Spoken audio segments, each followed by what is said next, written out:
Hey, thanks for joining me. Let's continue with the Marvel Comics Topcow crossover, The Devil's Reign. This is Chapter 2. I looked at Chapter 1 recently, which was a Silver Surfer and... what the fuck was the name of that Topcow book that I don't read? I don't know any of the characters' names. You can see how much of an impression it made upon me when I can't even remember the name of that sci-fi team that's on the Topcow roster that Joe Benitez was drawing, and it's on the tip of my tongue, but I can't think of it. Doesn't matter. It was kind of not that exciting and not that interesting, and I don't feel like it was a strong start. Having kind of flipped through most of these books here just recently to kind of visually kind of remind myself of what's to come, it honestly just feels like it's not like this is a deep, thoughtful kind of crossover with some world-shattering stories or ideas. It's nothing like that. This is more of like an art-driven romp of characters that we kind of like from both companies getting to interact. And that's actually kind of fine. I don't have a problem with that. Everything doesn't have to be this amazing, earth-shattering, industry-changing, unique thing. They're just having fun, and there's nothing wrong with that, right? But it does kind of start off kind of slow. But Chapter 2, Cyblade GhostRider. This cover is not bad, but I remember when I was seeing this come up, they started out, this is where it's going to be kind of harsh to say, where they had, starting here, this isn't their strongest artist. And they get to the, I guess, it depends on your perspective. The stronger artist, the more popular artist. Like you get Michael Turner doing Witchblade and Wolverine. Yeah, that's who you want doing that. There's a part where it's Cyblade and Elektra that David Finch does. That's what you want kind of doing that type of stuff. This artist, Anthony Chun, he's one of those guys that was just with Topcow for like a minute, and he showed up, he did some work, and he vanished. And as far as I know, never seen him again, never heard from him again. Don't know what he's doing. His art never really seemed to fit the Topcow mold. He has kind of a cartoony, lighthearted style that just doesn't exactly fit with the kind of epic techno badass style that was going on across the Topcow universe. I mean, you think of Cyberforce and Witchblade and the Darkness and things like that. A whimsical, lighthearted, cartoony style doesn't seem to fit. It could. Anthony Chun got his own title called 9 Volt, which I reviewed on the channel. I think I had the first 2 issues, and I felt like the artist, he was really trying. He put out a really solid effort, but it just didn't gel with Topcow, in my fanboy opinion. And again, that cartoony style, I guess it could work because, for example, speaking of cartoony styles, just go look at Wildstorm. J. Scott Campbell comes along, and he's got a profoundly cartoony style that flies in the face of everything that was going on at Wildstorm, and he became the superstar. He's the one that everyone was emulating, and so it can work. Anthony Chun is no J. Scott Campbell. It'd kind of be interesting to kind of get his story, how he got hired on, what happened at his time there, where did he go, did he not like it? I don't know. But all that being said, Cyblade GhostRider. This is it's Chapter 2, but this is where the characters that we're more interested in actually start interacting with each other, besides book 1, which was just kind of set up and not really that exciting. GhostRider is either 10 feet tall, or Cyblade is 4 foot 11 3/4, super short. That is a massive size difference, and it's fine. And like I was saying, for this Anthony Chun artist, he was never my favorite, but for a drawing on a cover, it's pretty solid. I mean, her, comic book body, that's pretty damn good. And the inks, Aaron Soud, that guy's got a nice sharp line. I mean, it looks pretty solid. This is also a version of GhostRider. I don't know.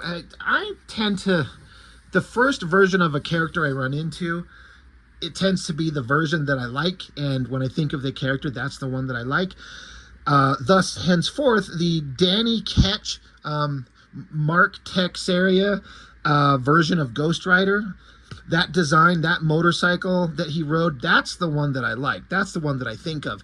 There's this alternate form here, and that's slight color change and spiky shoulder thing change. It's not that big of a deal. Still a flaming skull demon from hell biker, but design wise it's not quite the same, and his bike is different. I don't like it. When I think of Ghost Rider, it's the version that Tex did, and that's the one that I like, but it's kind of a minor thing.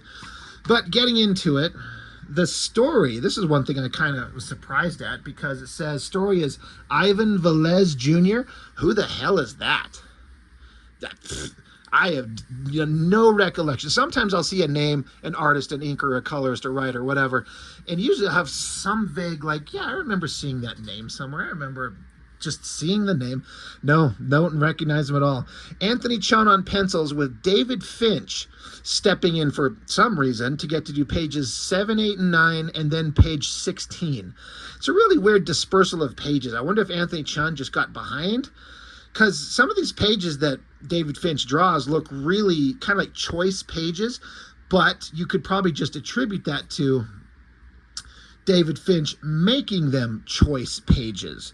You know, he's just got the skill to just like, I get to draw the Ghost Rider, I'm going to make it look fucking awesome. So, I don't know. Finch has Joe Weems inking his pages 7 through 9 and page 16. Then Aaron Soud inking over Anthony Chun. And then, of course, Topcow's always got great colorists. So, I don't want to be critical in a negative way. Not trying to bust on Anthony Chun as an artist, because looking at it, when did this come out? This is 97. So I was like 20 years old, something like that. I graduated high school in 95. So when this come out, you know, I didn't care for it, because it doesn't have the same kind of vibe as a Silvestri or a Michael Turner or a David Finch or a Joe Benitez or all those other guys that were drawing from Topcow that had kind of a specific look. This is a cartoony, kind of more lighthearted style, but looking at it now, I still feel the same, but I have a lot more respect for it. I just feel like Anthony Chun's really trying, and he actually can lay out pages and do big compositions and big dynamic imagery that looks really solid. This glowing earth and the uplighting on Mephisto's face, like the uplighting on this face, you know, the penciling, the inking, and then of course the coloring. I mean, that looks pretty damn good. And Mephisto looks kind of awesome, but he's kind of soft. That's kind of what it is. The rendering on the anatomy, the muscles, it's kind of soft and round. And some of those other artists, again, like Silvestri, for example, he get more angular and jagged and sharp edges, and it just makes it look more, I don't know, more what? Just more interesting to my eye. And so that's just kind of one of the artistic things that just kind of throws me off about Anthony Chun's work. But like I said, revisiting it now, I feel like that's not a bad splash page at all. It looks pretty solid. The coloring helps sell it really well. The story being that Mephisto is he's invading the Topcow universe, and thus that's how the characters start interacting. He's cackling, saying all his evil shit, yay. He starts going on about how he's already corrupted the noblest of this world's heroes. Who could he possibly be talking about? He's talking about Heatwave from Cyberforce, the most boring character on the planet. And they're trying to make him into a character, because they're going to corrupt him and I think end up killing him. So we have to like hype him up as Heatwave. You remember all the interesting stories with that character from Cyberforce? No, you can't. You absolutely cannot, because there's nothing. He's just like a boring version of Cyclops from the X-Men that was just like the good leader who's always there and says the right thing and leads the charge and shoots lasers, and it's got perfect hair and firm butt cheeks. He's just awesome. But he's boring. There's nothing there. So they really tried. And again, they've corrupted him. Okay, you know what? You know who doesn't give a shit? It's me. They should take in a character that we actually like. They corrupt Cyblade, and then have Heatwave save her. Have him go out in a blaze of glory, trying to save her. Anyway, whatever. So going back to Anthony Chun's artwork, his layouts again. Grown up me with a more critical eye and having been doing these videos for a while and talking about artists and actually having the opportunity to actually speak to a couple of them. So it's kind of weird to know that some of these artists out there, some are actually listening to me. I'm not trying to bust anybody's balls, really. There's one guy whose balls I'm busting all the time, but I may not like his artwork, but I'm looking at it. His compositional layouts, like these panels across here, this uplighting on that face, the nose and the mouth, that's awesome. The little demon monster thing is kind of cool. This face on Mephisto, like it works. Again, more great uplighting. Like he's really working with the light source, casting this light on Mephisto. Really solid layouts, even if the drawings are kind of soft and rounded. He gets the female figures kind of okay sometimes. Cyblade here, like that's a solid drawing. Good folds on her robe. Got huge racks, so obviously I'm interested in that. The face here is where it kind of, I don't want to say the word falls apart, but I don't know what other word to use. And I sit here and when I think of the most beautiful female faces that I've ever seen, I mean, if I could compare it to who I consider to be the master, Adam Hughes, and you think about the way he draws eyes and nose and mouths and that type of stuff, and then Silvestri's right there, it's kind of just okay. So it's kind of my fault. I'm the one being a dick because I'm comparing a newer artist to the absolute veteran masters of the day and comparing it. I'm like, you're not as good as Adam Hughes or Mark Silvestri. And that's my fault. I'm being a douchebag. Story-wise, whatever. Cyblade's there. She's lounging around naked in a robe, so yahoo. And she notices something evil is going to be happening. She's disturbed. Something's going on. And across the universe somewhere, back on Earth in the Marvel Universe, so I guess it is still Danny Ketch. It's just a kind of a redesign of the Ghost Rider. Like he's got the artist is giving him these ridges on the top of his skull that look kind of weird. I don't know what that's all about, but whatever. It's Danny Ketch. So we have to introduce him. He's in his world. He's failing at school, as is a typical superhero trope. Like you have to live the double life as a regular person and a superhero, but then your love life suffers, your job suffers, your school suffers. So, how do I balance this, alternate persona that I have? Blah, blah, blah. Back over in East Village, a character who I know almost nothing about. Jennifer Kale, some magician character from the Marvel Universe. Whoever the hell she is contacted by somebody. She got a little candle, a burst of light, and Jennifer Kale, is contacted by Eternity, like the Marvel Universe's most omnipotent, super powerful character. He is the reality, the physical embodiment of all that is. And he's talking to her. She says, I have need of you. There is a balance to restore and a universe to be saved. And she's like, no, thanks. I don't want to. I'm not going to be used as a pawn. And Eternity tells her to shut the fuck up and sit the fuck down. He says, consent is not necessary. Ew, that's problematic is the popular word of the day. He says, it is the Ghost Rider's abilities we need. You are merely the medium through which we will work our power. So he has to work through her to get all up in Ghost Rider's business. So she says, oh, great.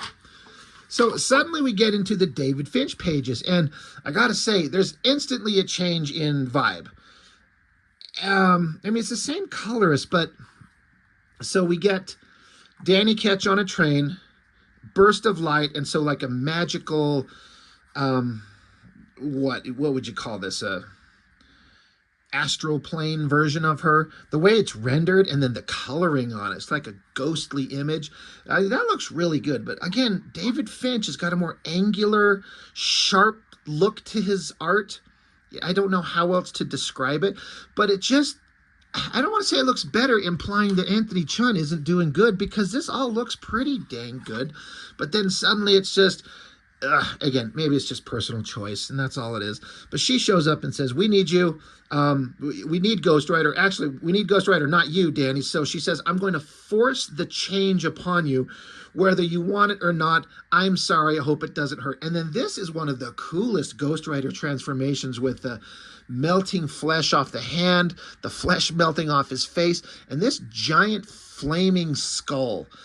Again, Finch drawing badass skulls, and the way the fire's like pouring out of his eyes and his mouth, that looks so good. I love everything about that.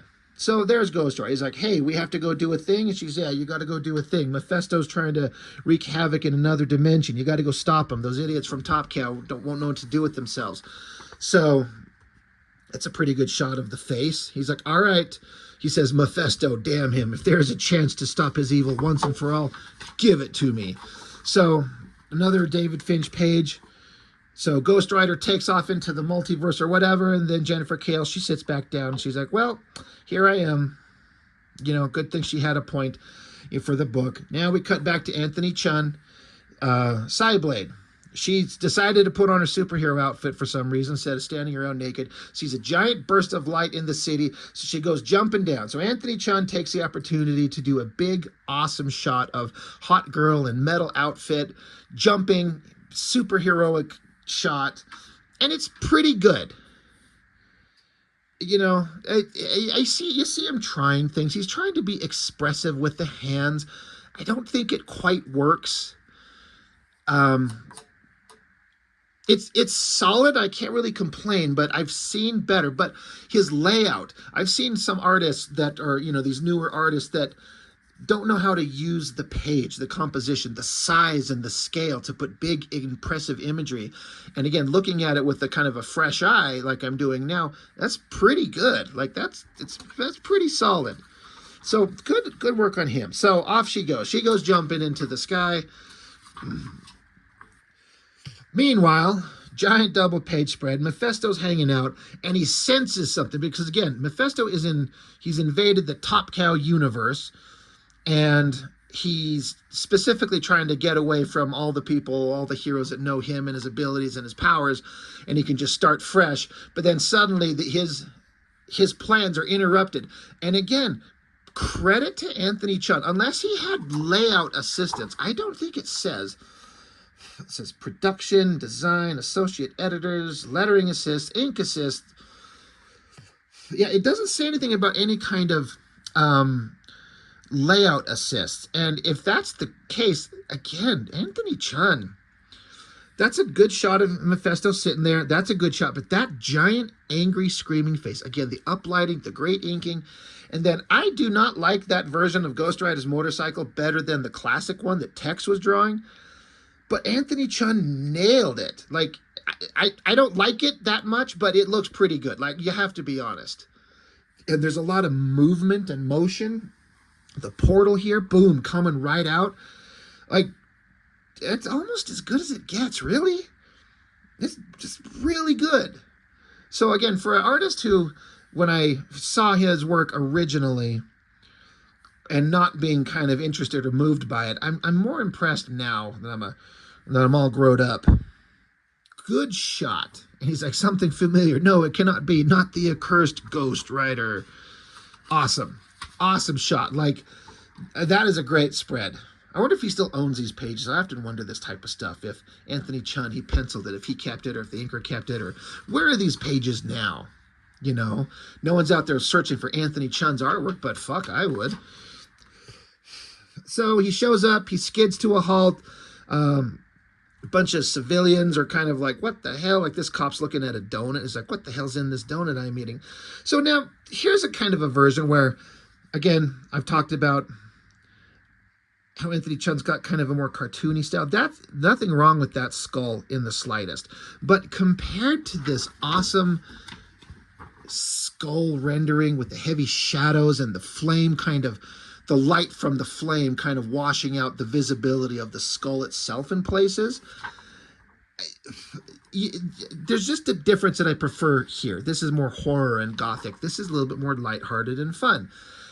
And it's fine, but Ghost Rider shouldn't be lighthearted and fun. Again, I think of Tex and the way that he did it made him look scary.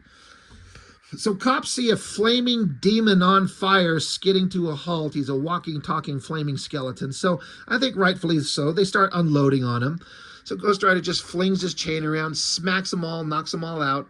While he's beating up cops, we see a glowing fist from behind. Ghost Rider's just talking to himself. Now that your annoying presence is out of the way, I can get back to work. Get back to my work of finding the Demon King Mephisto. Although how I'm going to do this, I haven't a clue. So yeah, they make Ghost Rider sound stupid. And then Anthony Chun, once again, taking the opportunity to, you know, whatever, I'm just assuming the script for this book says page, whatever the fuck. 2 panels, giant shot of Cyblade attacking Ghost Rider. You know, I wonder if the script says kicking him in the head or it just says attacking. It's not the best drawing in terms of the physical anatomy. There's a few things that are a little bit kind of weird. But again, just look at the layout. A giant shot, lots of energy and action and movement. Like her head's a little big and her upper body's a little bit big compared to her lower body down here. And it should kind of be opposite if her hip and her pelvis are closer to us and her upper shoulders are a little bit farther away. But all things considered for, again, what I figure must be a newer artist at the time, that's pretty damn solid. It is one of those kind of laughable shots that we see often where hot girl kicks a guy in the head, so it's a big spread shot where we're staring straight up her snatch. It's a little bit interesting, but it's pretty solid. And this big close-up of Ghost Rider's face, that's awesome.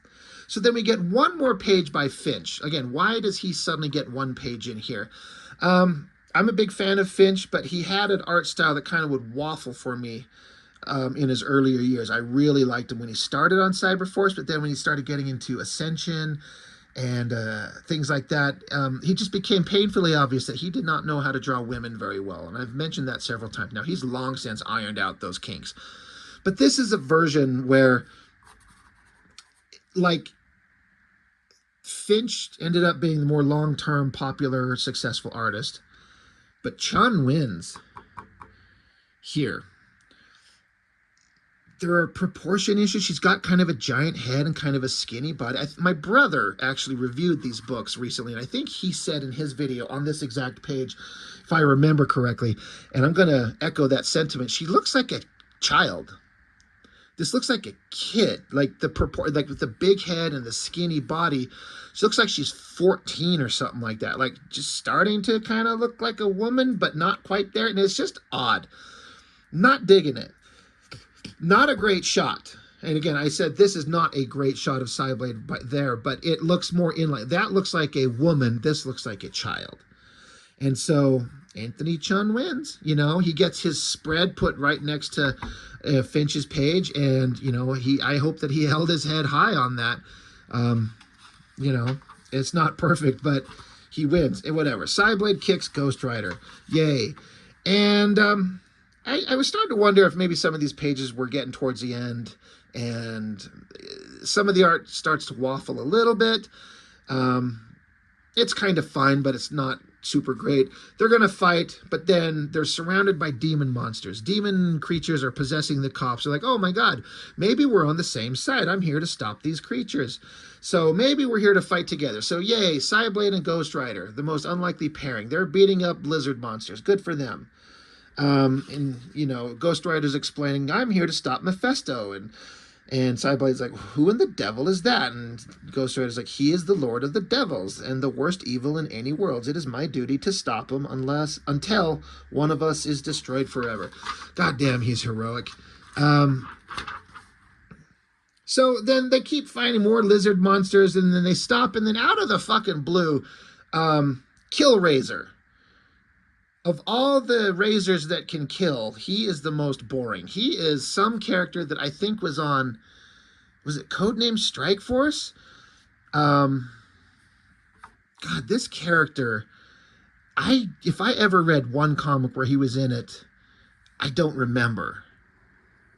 Every character, every team has a character that's got this guy with the knives on their hands, right? It all kind of starts with Wolverine. You have X-Men, you have Wolverine, he's got knives. And then we move over to Image Comics, and you get Wildcats, and you have Warblade. He's got knives for hands. And you get Cyberforce. You have Ripclaw. He's got knives for hands. This version, the gag, the twist on the guy with blades is that he can somehow manifest blades out of any portion of his body in any kind of various shapes that he wants. So it's kind of like an infinite blade popping idea, right? Instead of Wolverine with just blades on his hands, this guy can pop knives and blades of any shape that he can think of from any part on his body. And another part of his shtick that was supposed to set him apart is the fact that every time one of these blades pops out of his skin, it scars him. So he's just if you see him outside of this outfit, just his bare skin, he's just covered in scars. So he's grotesque. And that's an idea, but does the interest in the character go any farther than that? And also, when you think about it, this pop blades out of your body in any way, shape, or size or form, Warblade on Wildcats could do that. It's just that the creatives over there couldn't think of that shit until Alan Moore got a hold of the character. They just have him stretch his fingers into long blades, and that's the best they could come up with. Anyway, why the fuck is Killraiser here? He's possessed by evil. So he says, I am transcended into the Dark Lord I was always meant to be, just as your precious heat wave has been. Perhaps if you bow down before the Lord Mephisto, you will be spared a painful death. And of course, Cyblade, you know, girls get it done. Killraiser, I bow to no one. And so some of these action shots on this page are lacking, and the backgrounds are kind of lacking. I feel like maybe it was getting crunch time and he had to start banging these out a little bit quicker. It's kind of a bummer because you get to the action shots and some of it suffers a bit. It's not a great shot as she kind of jumps at him and stabs him with her laser fist. Doesn't affect him, so he backhand bitch slaps her. This shot of his face is pretty good in the close-up of the bloody fist. This shot of Cyblade there is not great. The weird way he draws her titties and that little bra piece that she's wearing looks weird. And the twist of her body is a little bit odd. I mean, it's okay, but it's not great. I'm not loving it. Anyway, she keeps beating the shit out of him because she's, you know, she's awesome. And then she's basically straddling his face, which is good, except it melted. GhostRider doesn't have a lower body. Looks like Anthony Chun was in a hurry and kind of didn't draw that. And again, look at the anatomy on her body and that weird chest piece. Like, it's suddenly not looking quite as good as it used to in earlier pages. So again, I wonder if there's a time crunch. GhostRider stops her from killing him, and GhostRider's like, hey, I can do my penance stare, and gets in his face and basically exorcises the demons right out of Killraiser. So there goes a big flaming Mephisto. Now that looks pretty good. The smiling face, the coloring, the cackling. This is pretty awesome. So they rescued Killraiser. Fucking who cares? Fuck a Killraiser. And fuck a Korean Jesus. Sorry, I watched 21 Jump Street recently. And then, ironically, they don't fucking tell you that's the end of the book. It just... They shoot the demon out of him. They stand around and go, holy shit, we're not... woman, there is a war coming. You must be prepared, for he will take no prisoners. She's gone. And it doesn't say the end. You just flip the page. Oh, shit, what else? Okay, ad for Sega Saturn, and more Sega Saturn, and more books, and fucking wizard ballots, and more video game, and Darkness #2, and the book's over. God damn. Could they tell us that the story's over? I guess that Mephisto transported Cyblade away, which leads into the next book, because Cyblade will be there and she'll team up with someone else. I can't remember who she meets up with next. Anyway, it's just kind of okay. And for an artist, like I said, who I didn't love at all to start, looking at it now, you could see that he had the skill and he was really trying. And some places he really succeeded. Like, he really did. So props to him. It's not great, but it's okay. And these get a little bit better, especially when we get into the Michael Turner stuff, because he was at peak form there. And he draws a great Witchblade and Wolverine crossover, although he does some weird shit with Wolverine that just kind of bugs me, but we'll get to that. Anyway, Cyblade GhostRider. You know, it's a comic book for sure.